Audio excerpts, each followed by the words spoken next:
For Muslims, Islam is a religion that provides a complete code of life for its followers. It has all of the laws, the rules, and the things that are forbidden and those that are allowed for its followers. Haram refers to things that are forbidden. And the major sins are those acts which have been forbidden by Allah in the Quran and by Muhammad in the Sunnah. How's it going, FTD fam? Welcome back to another episode here on FTD Facts. My name is Leroy Kenton, and in this episode, we're going to be exploring 10 haram things that Muslims must avoid at all costs. So let's get into the details in this episode. At number 10, we have zina. Zina is also known as adultery, and it's strictly prohibited in Islam. It also includes intimate intercourse with the mutual consent of two unmarried men and a woman. It's mentioned specifically in the Quran in Surah 17 verses 32 the following: "Nor come nigh to fornication and adultery, for it is a shameful deed and an evil, opening the road to other evils." Number 9 leads us marriage proposals. Okay, so if we talk about marriage proposals, then it is considered haram for a Muslim man to propose to a divorced or widowed woman during Iddah. And Iddah is actually what's known as a waiting period for a woman after either getting divorced or the passing away of her husband, in which she is not allowed to marry again.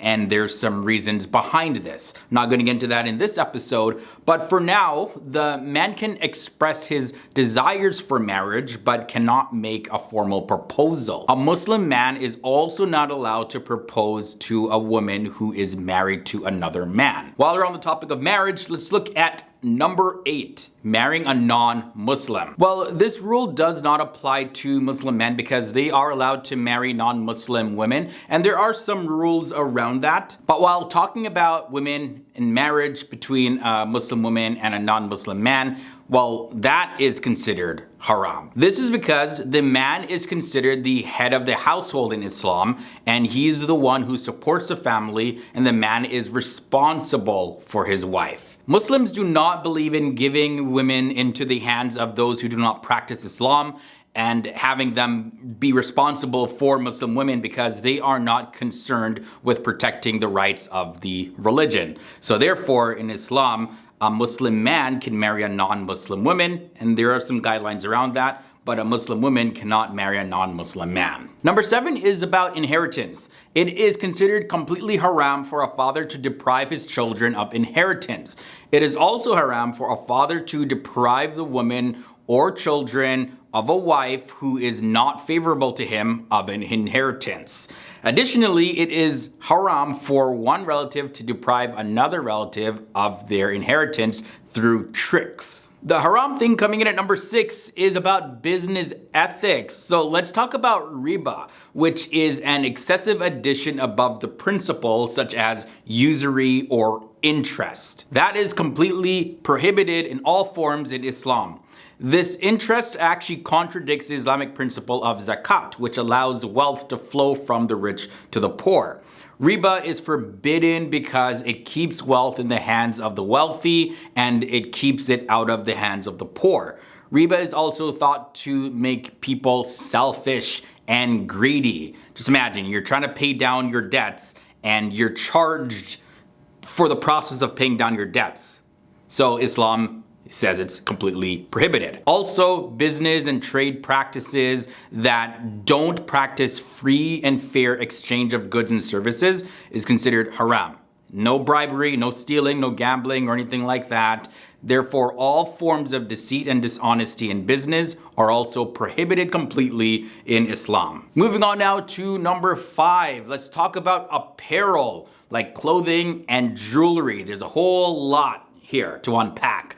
Both gold adornments as well as silk clothes are forbidden for men to wear in Islam, but they're actually permitted for women, but only as long as they are not used to sexually attract men that are not their husband. The prohibition of these adornments are part of a broader Islamic principle of abstaining from lavish, excessive lifestyles. Clothing that does not properly cover the body and clothing that is transparent are both considered haram for both men and women. And furthermore, Islam forbids excessive beautification, which includes altering one's physical appearance with things like tattoos, tooth shortening and tooth filing and all of that stuff, as well as cosmetic surgery, and the list goes on. Also, did you know that hunting during pilgrimage is haram?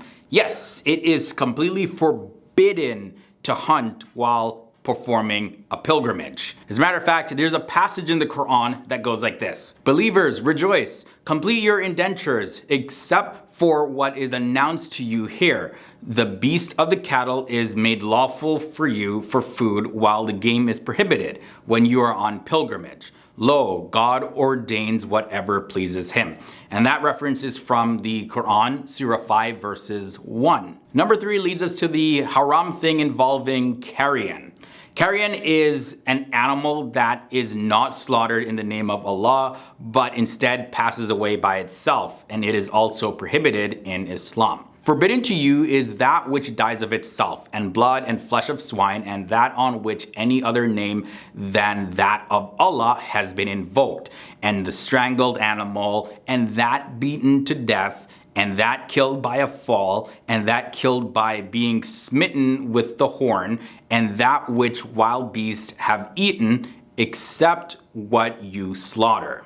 And that reference is in the Quran, Surah 5, verses 3. The haram thing at number 2 is intoxicants. Alcoholic drinks are generally prohibited completely in Islam, with the Quran including several verses that rebuke the consumption of khamr, which is an Arabic term meaning intoxicants that are interpreted to include most forms of alcohol and psychoactive drugs. The Quran says, "They question you about intoxicants and games of chance. Both have great sin and some utility for men, but their sin outweighs their utility. And they ask you what they ought to spend, that which is superfluous.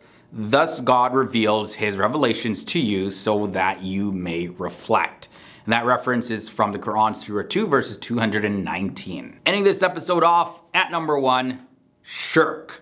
Okay, so the biggest haram thing in Islam is attributing the features of Allah to anyone or anything else. The Quran stresses in many verses that God does not share his powers with any partner. It warns those who believe their idols will intercede for them, that they, together with the idols, will become fuel for hellfire on the day of judgment. And that's taken from the Quran, Surah 21, verses 98. As well as the great majority of the polytheists, those who worship multiple gods in the Prophet Muhammad's time, were those who had never become Muslims. Thus, the words of the Quran were not addressed to Muslims, but rather they were addressed to non-Muslim Arabs. But yeah, associating any sort of attributes to other than Allah, completely restricted and forbidden and haram according to the religion of Islam. That brings us to the end of this episode. This was a look at the 10 biggest haram things in Islam that every Muslim must avoid at all costs.